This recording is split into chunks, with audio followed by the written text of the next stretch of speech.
Hello दोस्तों, कैसे हैं आप सब लोग। होप कि आप सब लोग बहुत ही अच्छे होंगे। दोस्तों आज मैं अपने कॉस्ट अकाउंटिंग के फर्स्ट चैप्टर के नेक्स्ट टॉपिक को पढ़ने जाए हैं। आज के टॉपिक का नाम है मेथड्स ऑफ कॉस्टिंग। दोस्तों ये टॉपिक बहुत ज़्यादा इंपॉर्टेंट है क्योंकि दोस्तों यही कहीं ना कहीं आपको आगे चल के चैप्टर के फॉर्म में पढ़ना पड़ेगा, ठीक है ना जी दोस्तों। क्योंकि कॉस्टिंग के अंदर किसी भी चीज़ का मेथड बहुत इंपॉर्टेंट है और ये बहुत ही इंपॉर्टेंट है सेमेस्टर साथ में आपके एंट्रेंस एग्जाम के पॉइंट ऑफ व्यू से। क्योंकि दोस्तों आपको बेसिकली किसी भी सामान की कॉस्ट को निकालना कैसे है यही आपको पढ़ना है, प्रैक्टिकल फॉर्म में भी और थ्योरी फॉर्म में भी, ठीक है। जो भी टॉपिक हम लोग पढ़ने चाहें वो आगे चल के चैप्टर बन जाएंगे, ठीक है। अब दोस्तों कॉस्टिंग मेथड यहाँ देखो बताया आपको कि costing method refer two methods of ascertaining cost, यानी कि किसी भी कॉस्टिंग मेथड का मतलब होता है कि किसी भी सामान की कॉस्ट को कैसे निकालें। कोई प्रोडक्ट हो चाहे सर्विस हो, उसको उसकी कॉस्ट को कैसे निकाला जाए। The costing method depending upon the nature of industry, कौन सी इंडस्ट्री है उसके ऊपर डिपेंड करता है कि वो कौन सा मेथड इस्तेमाल करेगी। तो भैया different different industry different methods use कर सकती है। एक होता है स्पेसिफिक ऑर्डर कॉस्टिंग, दूसरा होता है कॉन्टिन्यूअस या फिर ऑपरेशन कॉस्टिंग मेथड, ठीक है। तो दोस्तों दो है। स्पेसिफिक ऑर्डर कॉस्टिंग क्या होता है। अब भैया ये स्पेसिफिक ऑर्डर कॉस्टिंग क्या होता है, ठीक है। नाम से ही समझ में आया कि कुछ ना कुछ स्पेसिफिक की बात हो रही है। तो specific order costing method are used by those in business concern which take on any manufacturing activity और under services to individual customer on receipt of a specific order, यानी कि ये उन बिजनेस के लिए बनाया गया है वो बिजनेस जो स्पेशली कस्टमर से अलग से ऑर्डर लेते हैं। यानी कि यहाँ साफ से बताया ना कि स्पेसिफिक ऑर्डर कॉस्टिंग, सपोज कि केक, भैया जब हम केक बनवाने जाते हैं तो स्पेसिफिक केक का ऑर्डर देते हैं कि भैया हमारी ये केक बनवा दो, ठीक है। और केक के ऊपर ये खुआना, ये डिज़ाइन होगा, वॉट एवर जो भी होगा, ठीक है। तो केक क्या है एक तरीके से, अब देखो बना बनाया केक भी आता है वो बात अलग है, लेकिन जब केक आप लोग ऑर्डर देते हो तो एक कस्टमर अपना स्पेसिफिक केक का ऑर्डर देता है। तो यहाँ पे क्या होता है, आप जैसा ऑर्डर दोगे उस ऑर्डर के हिसाब से आपके सामान का दाम भी डिसाइड किया जाएगा। तो स्पेसिफिक ऑर्डर कॉस्टिंग मेथड वो बिजनेस इस्तेमाल करते हैं जो कोई भी सामान या फिर सर्विस दे रहे हैं कस्टमर के स्पेसिफिक ऑर्डर पे। कस्टमर जैसा ऑर्डर देगा वैसा क्या बोलते हैं वो लोग सामान या सर्विस देंगे। The specific order costing method I as follows, इसके अंदर कौन कौन से टेक्निक्स होते हैं। तो पहला दोस्तों होता है जॉब कॉस्टिंग। क्या होता है जॉब कॉस्टिंग, यहाँ पे देख लो क्योंकि दोस्तों इंपॉर्टेंट क्यों है यहाँ पे आपको मैं बताता चलूंगा आगे। अब क्या है भैया जॉब कॉस्टिंग, ये क्या होता है। Job costing method is a system of costing in which cost are ascertain in terms of specific job या फिर ऑर्डर। यहाँ पे काम के हिसाब से किसी भी सामान या फिर सर्विस की कॉस्ट निकाली जाती है जॉब के हिसाब से, विच आर नॉट कंपेरेबल, जो कि कंपेयर नहीं किया जा सकता विद ईच अदर एंड जो नॉन रिपीटेटिव नेचर का काम होता है। बात समझो, एग्जाम्पल के तौर पे ये एक ऐसा जॉब कॉस्टिंग ऐसा सिस्टम होता है, ये उन कामों के ही होता है जो स्पेसिफिक जॉब होते हैं, एकदम अलग से काम होते हैं। जैसे मान लियो कि मेरे घर की पानी की टंकी खराब हो गई, ठीक है। अब पानी की टंकी को बनाने के हमने किसी को बुलाया, तो मेरा क्या है हमारे घर की टंकी है और टंकी में जो खराब हुआ है वो स्पेसिफिक होगा ना। अब कोई आएगा स्पेसिफिक ही हमारे घर की टंकी बनाने के लिए, बात समझ में आई। तो वो काम क्या है किसी और से वो कंपेयर नहीं कर सकता। और ये काम क्या नॉन रिपीटेटिव नेचर, ऐसा थोड़ी ना है कि वो एक ही दिन एक ही टाइप की टंकी हर दिन एक ही टाइप की कंपनी टंकी को बनाने जाया होगा। तो कहने का मतलब है ये जॉब कॉस्टिंग मेथड उन बिजनेस के ये होता है जहां पे स्पेसिफिक जॉब होते हैं, एक अलग से कोई स्पेसिफिक काम होता है जो काम को कंपेयर नहीं किया जा सकता और जो काम नॉन रिपीटेटिव नेचर के होते हैं, जो काम बार बार आपको नहीं मिलते, एकदम अलग से काम होता है, ठीक है। तो this method is applied where work is undertaken on request on special customer special requirement. जब कस्टमर आपको स्पेशली बोलता है कि भैया हमारे ये स्पेशली ये काम करना है आपको, मतलब कि इस मेथड को तभी इस्तेमाल करते हैं जब कस्टमर अपना स्पेशल रिक्वायरमेंट बताता है कि इस काम में ये भी होना चाहिए, इस काम में ये भी होना चाहिए, ठीक है। And each order is comparatively shorter time period, और हर काम का जो टाइम होगा वो क्या होगा कम होगा। Work is usually carried out with in the factory premises or workshop and move through activity processes and operations are continuously identifiable units।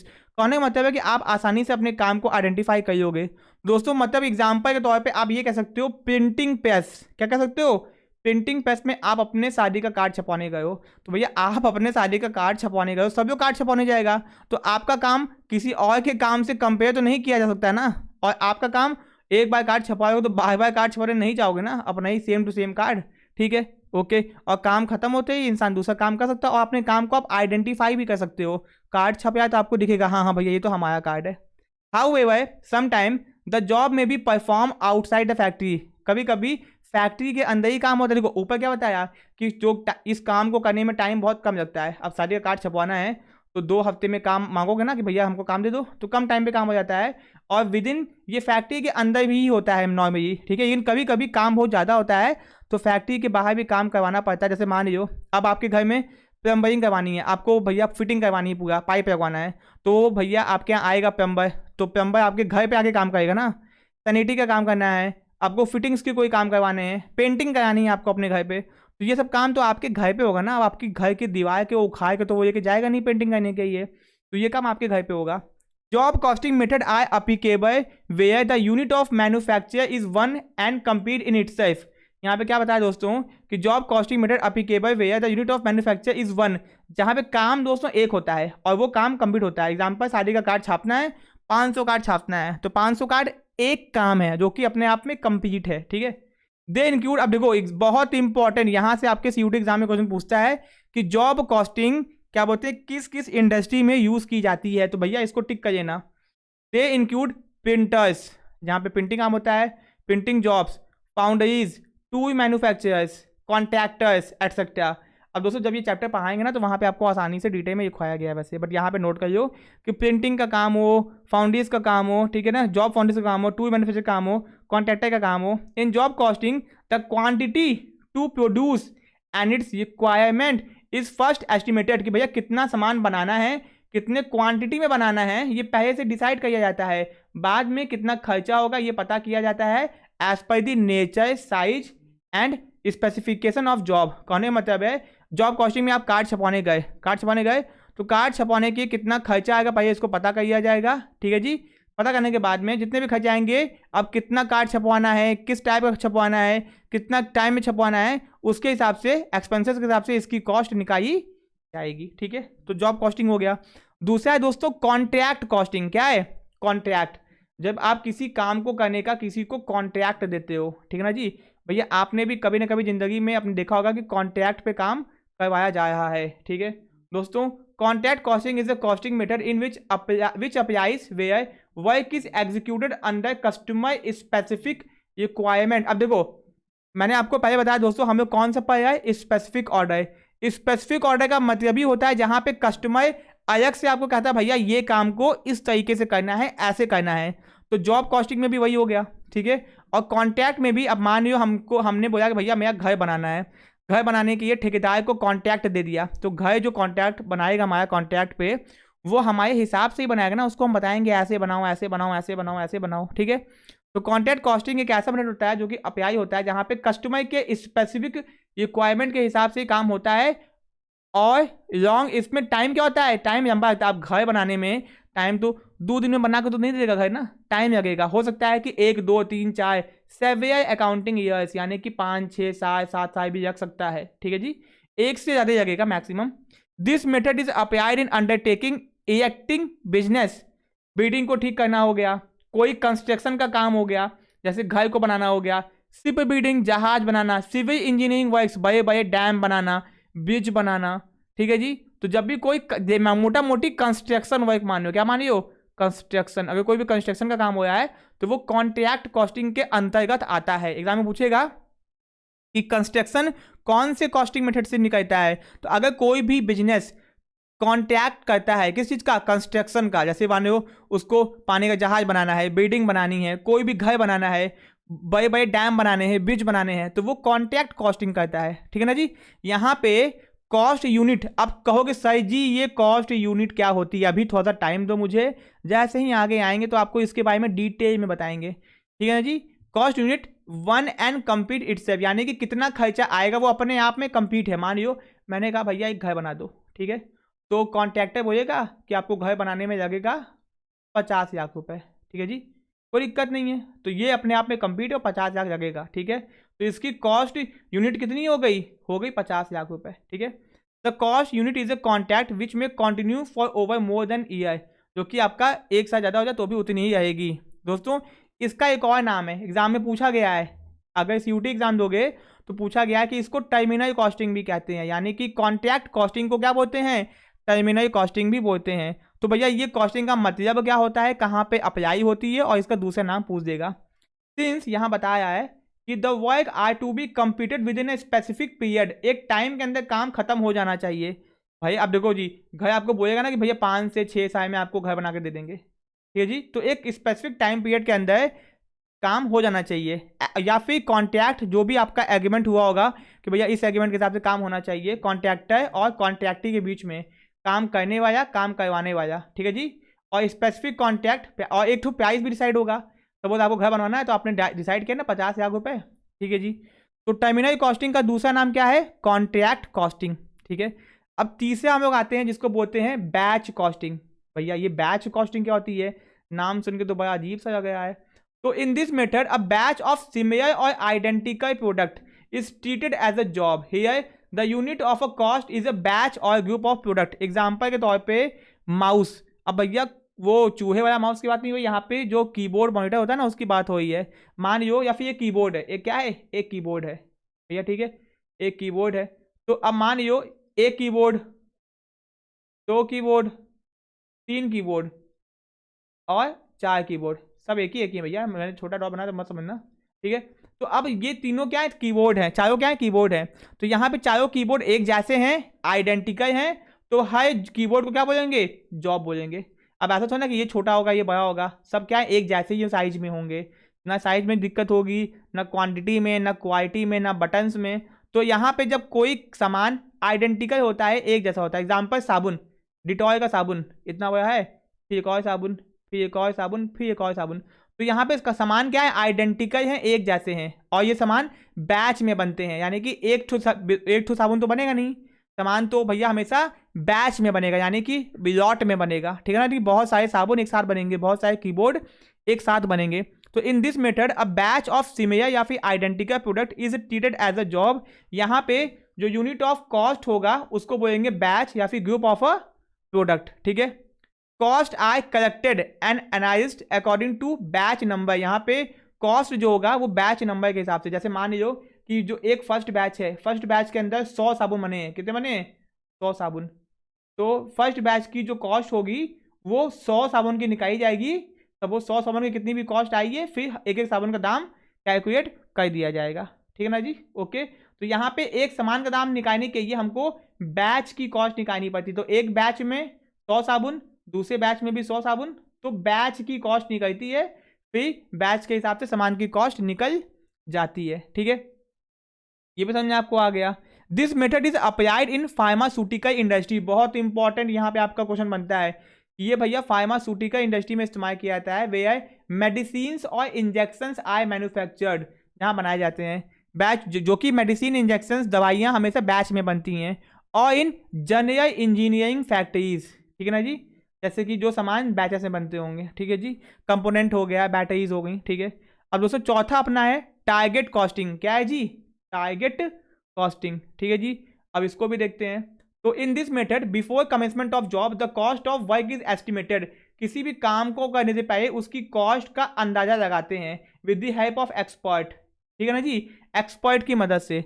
This estimated cost is termed as target cost. जो अंदाजा लगाया गया खर्चा कितना होगा उसी खर्चे को बोलते हैं target cost. The contractor is paid commission at a certain percentage on this cost. जो कॉन्ट्रैक्टर होता है उसको कुछ कमीशन दिया जाता है इसी कॉस्ट के ऊपर। This method is used many in government construction work. Government के कंस्ट्रक्शन के काम में ही इसका इस्तेमाल किया जाता है। जब किसी सामान का या फिर काम का कॉस्ट निकालना आसान नहीं होता तो उसके कॉस्ट का अंदाजा लगाते हैं कि हाँ भैया इतना कॉस्ट लग सकता है एक्सपर्ट की मदद से, ठीक है जी।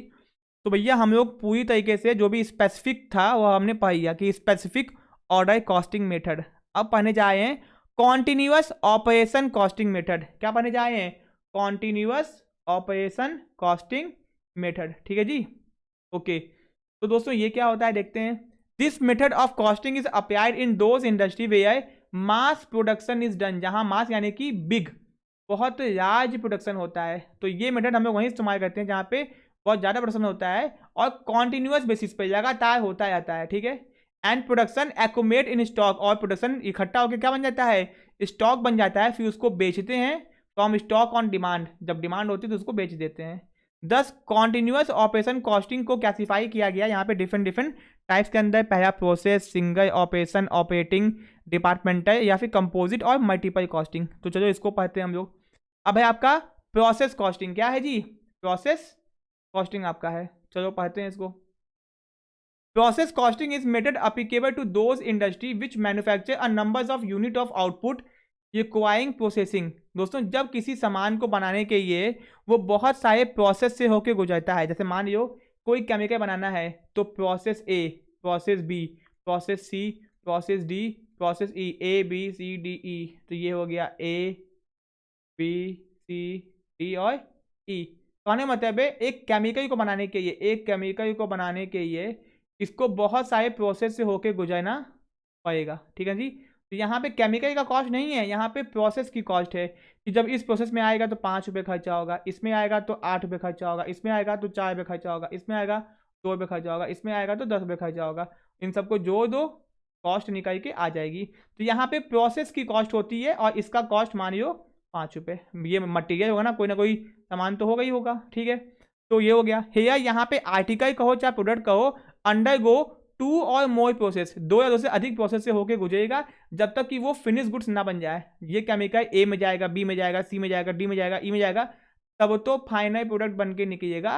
ठीक है, and finish goods and preceding process is treated as a raw material. अब जब सामान यहाँ पे होगा, ए में होगा तो वो रॉ मटेरियल, यहाँ पे होगा तो भी रॉ मटेरियल, यहाँ पे होगा तो भी रॉ मटेरियल, यहाँ पे होगा तो भी raw material.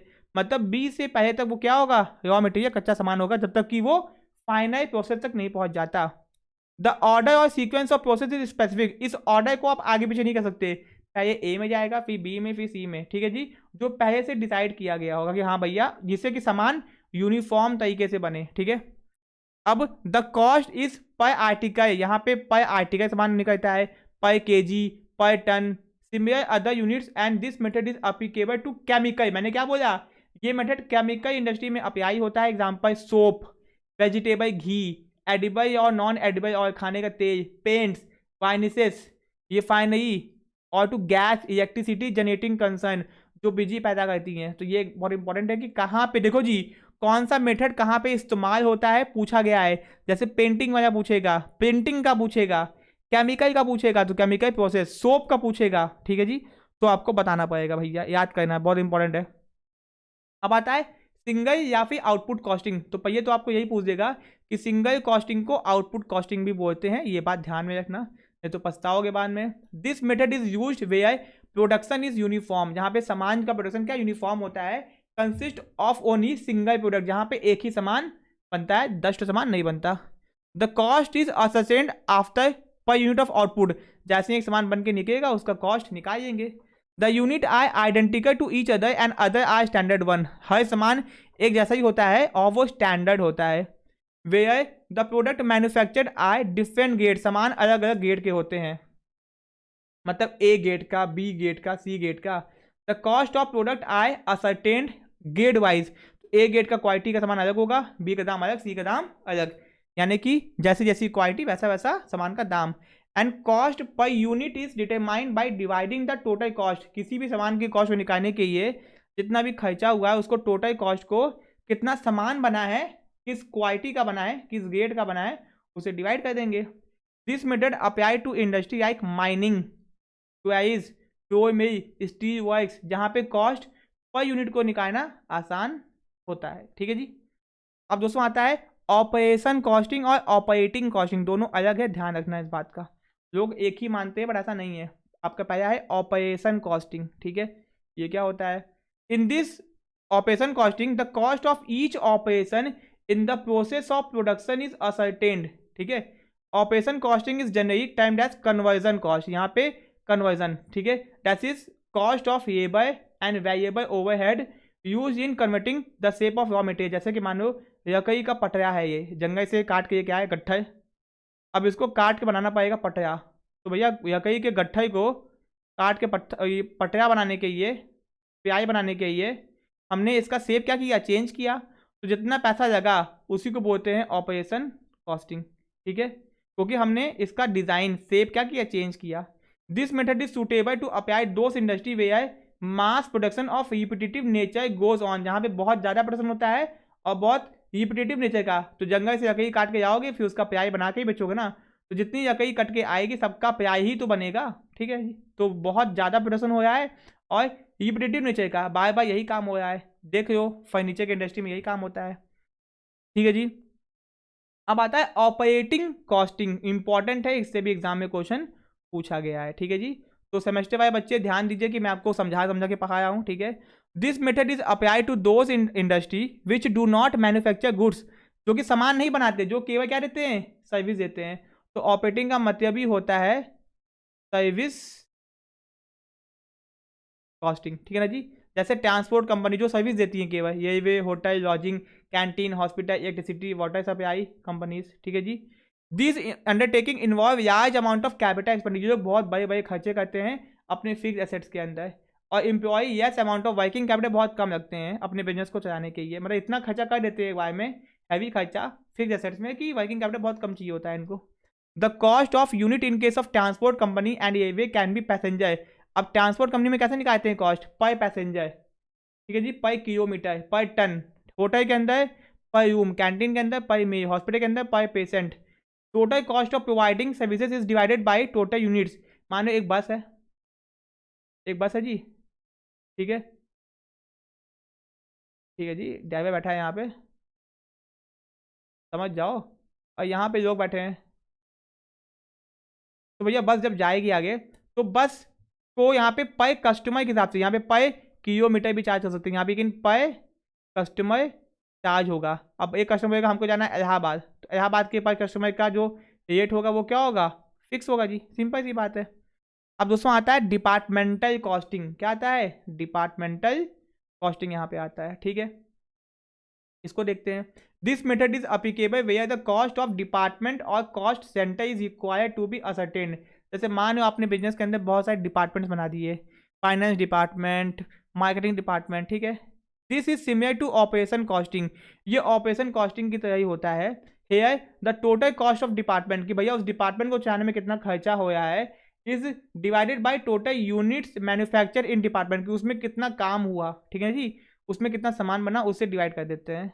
This method is good for comparative study of identical cost of different department. जैसे मान लो कि जीन्स का डिपार्टमेंट हो गया, ठीक है जी, शर्ट का डिपार्टमेंट हो गया, ठीक है जी, हाफ पैंट का डिपार्टमेंट हो गया, टी शर्ट का हो गया। ठीक है जी, ऐसा समझ जाओ। अब आता है कंपोजिट कॉस्टिंग, जिसको हम लोग मल्टीपल कॉस्टिंग नाम से भी जानते हैं। ठीक है, ये क्या होता है भैया, where more than one method is use in conjunction the method become a composite और मल्टीपल कॉस्टिंग मेथड। जहाँ पे एक से ज़्यादा मेथड जब हम इस्तेमाल करते हैं किसी भी सामान का कॉस्ट निकालने के लिए, तो उसको कंपोजिट या फिर मल्टीपल कॉस्टिंग बोलते हैं।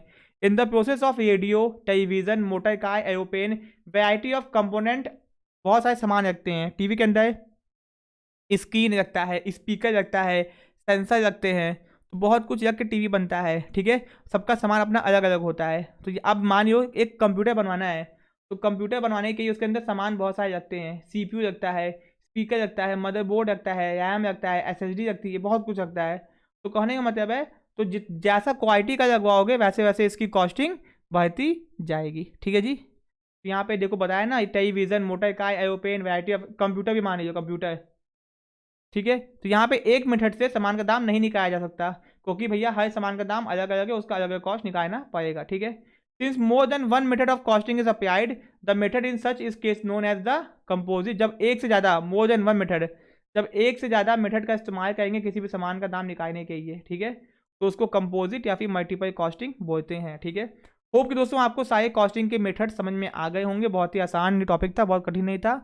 जो मैंने बताया उसको ध्यान से समझना, आपके लिए कोई भी दिक्कत नहीं आएगी। ठीक है, बहुत ही इंपॉर्टेंट ये वीडियो आपके दोस्तों हैं, अपने फ्रेंड्स में शेयर करना मत भूलना। वीडियो अगर अच्छा लगा तो वीडियो को लाइक करना, चैनल को सब्सक्राइब करना। मिलते हैं अपने नेक्स्ट पार्ट में। Thank you so much.